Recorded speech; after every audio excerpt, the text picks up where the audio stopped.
Hey, this is Matt once again. Welcome back to another video, and this is a paid request for Ryan. Thank you so much for that. And for those interested in requesting any type of videos, feel free to send it either directly to my PayPal or you got my Cash App as well. Links are down in the info box. And this is for the Wild Thornberrys movie, which I never saw the show. The only thing I knew about them was Ryan had requested Rugrats Go Wild, so I watched and reviewed that, which featured these characters. Now, these series, I guess they were on for 5 years. 5 seasons, I should say, from 1998 to 2004. So it was 5 seasons. The gist of the family is Tim Curry hosts a nature show. The mom films it. And then they have 2 kids. They have, well, I guess technically 3. But they have the older, played by Danielle Harris, who is like a valley girl. Oh my god, whatever. So it's cool to see, to hear Danielle Harris from Halloween 4, Halloween 5, The Last Boy Scout, among other movies. And then you have the star who's the younger daughter, Eliza, that because of some shaman or whatever, she could talk to animals. They also have this feral brother, adopted, named Donnie, who, he doesn't really talk, but he makes noises, and it's Flea from Red Hot Chili Peppers.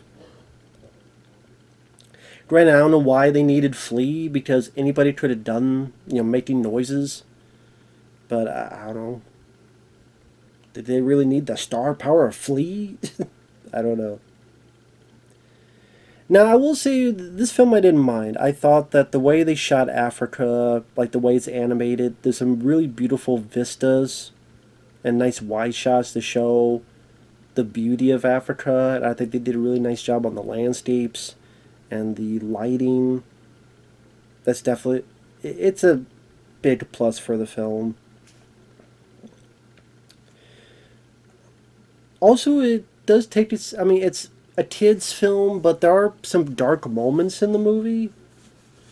I mean, the inciting incident is Eliza, who again can talk to animals. She's playing with these cub cheetahs, and poachers come and kidnap one of them.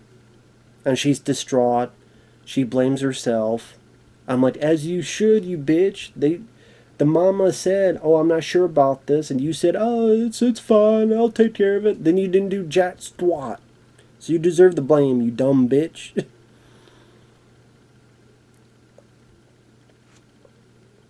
So she's distraught. Grandma's come by to visit. She says, "This girl needs to get the fuck out of here, so I'm going to take her to a boarding school." She has a pet chimp who she talks to named Darwin, who sneaks in with her to the boarding school.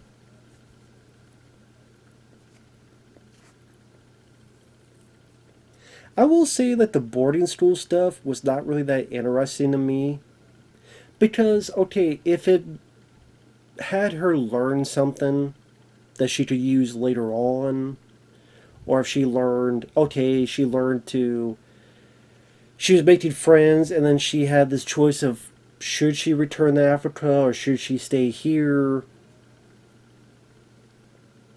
and maybe she had like this choice within her on, but no, that's never the case. Or if she learned something she never thought she would learn, there was like no point for her being there. It just, oh, she's in boarding school, and the chimp followed, and now the chimp is pretending to be one of the girls and dressed up and causes a food fight and is locked up next to a horse who fucking farts. And then the chimp goes, "I begin to see why they call you Thunder. Because he farted. You get it? Thunder, fart. You got a fart joke. Fart. It's a fart." So she has a dream about the cub and decides, fuck it, I'm going to go back to Africa. I don't remember how she had the damn money to get a plane ticket. But her and Darwin sneak on, they get to a plane, they buy a ticket, then they fly it. I don't know how Darwin got on the plane as well. I guess, did he pretend to be a girl dressed up? I'm trying to remember. But they get on the plane pretty quick, easily. Again, I guess she had the money for it. And they go to Nairobi. Again, at least with the stuff in Africa, at least there's some nice looking landscapes. Again, I appreciate there are times of certain serious moments. Like she's on the train and she sees that a rhino is screaming, "I've been shot! I've been shot!" I'm like, Jesus, that's pretty dark. Rhino's screaming, "I've been shot!" She tries to help it. These two who say they're nature preservers, Rupert Everett and Marissa Tomei voices them. Now, Rupert Everett, I think I remember him. Was it my best friend's wedding he was in? I think he was in that. I think he was the bad guy in the Matthew Broderick Inspector Gadget. I think he played Mr. Claw or Dr. Claw. I think. Marissa Tomei, of course, was in My Cousin Vinny. She was Aunt May and Spider-Man Homecoming in those movies. Yeah, I mean, they did fine for what they needed to do. Spoiler, you find out they are the actual poachers. One thing leads to another. She is able to talk to some animals, get some clues, find where she needs to go, and the poachers grab her and they also grab the older sister. And they're asking, "How did you know? How did you know? How did you know?" I guess her having the ability to talk to animals, the rule is you're not supposed to tell anyone. So she tells, she loses her powers, they escape. And then she and Daniel Harris, they have to save these elephants that are ready to hit this electrified fence. And she can't talk to them now, so she has to find other ways to get them to safety. Daniel Harris, I thought, did fine, and again, she's pretty much playing the Valley Girl, complaining about everything. Always to play. Wait, she got to go to boarding school. Wait, the Chip got to go to boarding school. Tim Curry. It's nice to hear him in the movie. He didn't have a whole lot to do. He has a couple nice moments talking with the daughter character, but a handful, not a whole lot. But nice moments where he's encouraging her and telling how special she is. So it was nice to see. I wish he was in it more, but I'm a Tim Curry fan. So to be more Tim Curry, the better.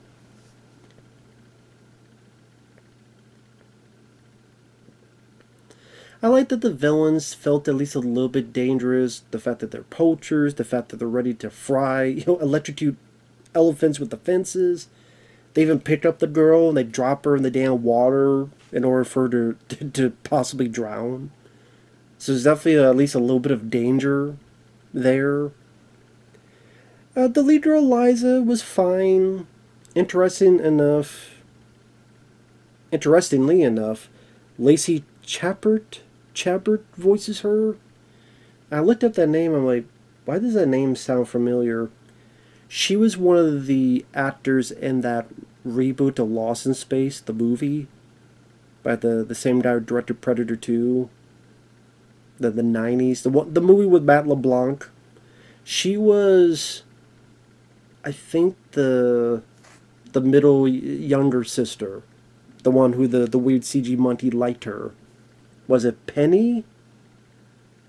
So, not Heather Graham, but the other girl. I think that's Lacey. So, and I think she's the one who voiced the lead character in this. So that was interesting to find out.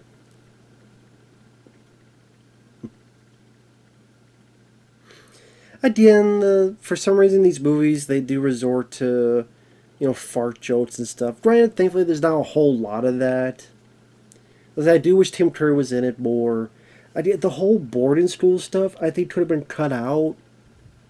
I just to give her an obstacle, but she's just dealing with kind of one bitchy girl. The others soon grow to like her, and they're impressed by her, ask her questions about various animals that she knows about and she dealt with.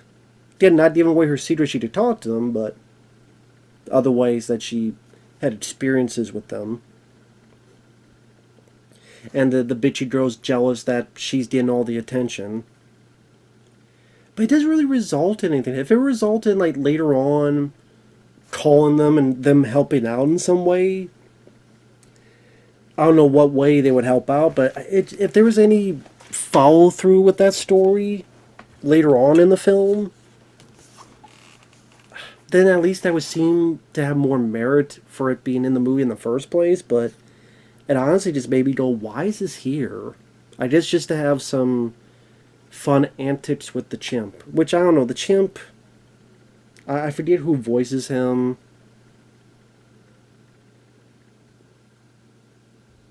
He's one of those characters that has this very sophisticated aspect to him, but still acting like a chimp. But I didn't really like him. He just felt like a pretentious asshole that kept getting the girl in trouble, and you're like, do you not have a common sense? Like, she's telling you what to do for your own safety, you dumbass. So there's a point where she yells at him, and she's like, I wish you would just stop talking. I'm like, you're right. Exactly. Please stop talking. Don't feel bad, lady. I felt the same way. Maybe if you're more of a fan of the show and you grew up with the character, maybe you liked him more, get used to him more. Maybe that's the thing. But I didn't really like that guy. What was his name? Darwin. Yeah, Darwin.